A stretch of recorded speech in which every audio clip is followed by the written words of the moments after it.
husband retired from the Marines this year. So that's who's helping me write these policies. So you should feel a degree of confidence there.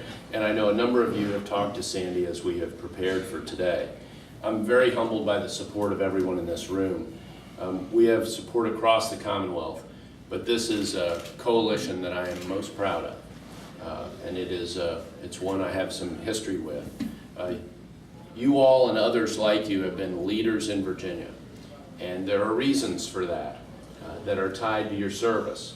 You served your nation in combat. Many of you served for years in our military, but it didn't end there for any of you.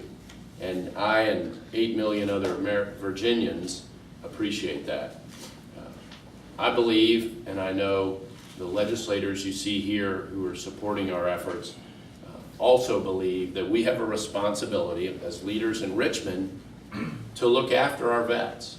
I mean, you know, a lot of what the veterans deal with at a policy level is federal, obviously, and for obvious reasons.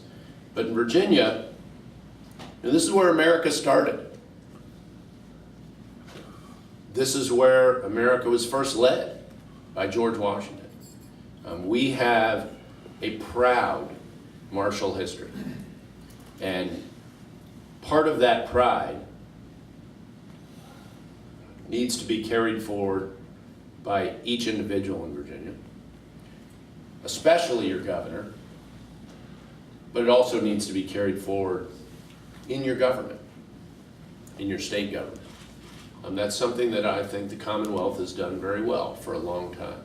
Never perfectly. I'm not running for office with the suggestion we're going to reach that point. The one campaign promise I keep every day is that I will make mistakes. And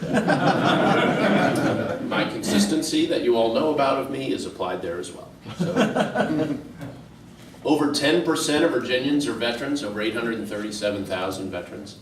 And that percentage is going to gradually rise, is my expectation, with the drawdown that you heard Paul talk about. We want to, and we confidently expect to capture a disproportionate number of those veterans leaving service. That's something we aim to do in Virginia.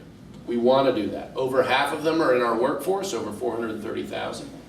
The sequester and, of course, the federal budget cuts loom very large for us in our near-term planning and, frankly, the uncertainty of our near-term planning, which is one of the problems with how they're going about this at the federal level. And it will have a disproportionate impact on defense and on our veterans, also, as Paul had mentioned. You know, many of you all returned from combat, and some very recent, who we're glad to have here with us. Many of our veterans leave the military with invaluable skills. They certainly leave with intangibles that can't be taught. And for folks like, if you go talk to the Virginia Manufacturers Association, when you ask them, what do we need in our workforce? They don't tell you, well, people need to learn more algebra. I mean, though I think they would appreciate that. What they talk about is the characteristics of the people in the labor pool they're drawing from.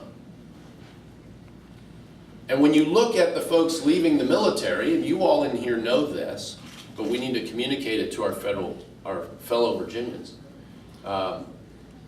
Things like leadership, the ability to work in a team toward a mutually held goal. Integrity. Integrity when nobody's looking. Integrity.